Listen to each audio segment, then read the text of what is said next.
طالبان وایي له افغان خاورې پر پاکستان د بریدونو ادعا څیړي.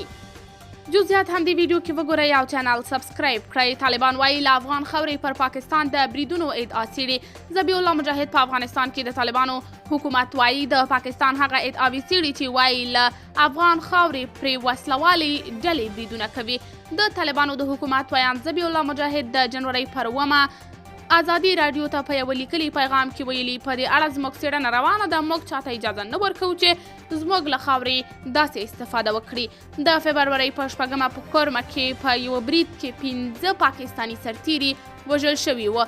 تر دغه وروسته د پاکستان کورنیو چارو وزیر شیخ رشید ویلي و چې په افغانستان کې د طالبانو حکومت دا یقیني کړي چې له هغه ځایه پر پاکستاني ځواکونو بریدونه پلان نشي.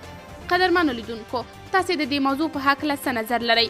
خپل نظریات له موږ سره په کمنټ کې شریک، ویډیو لایک او چینل سبسکرایب کړئ ترڅو زموږ تازه، دقیق او بې پرې معلومات تر تاسې زر در ورسیږي.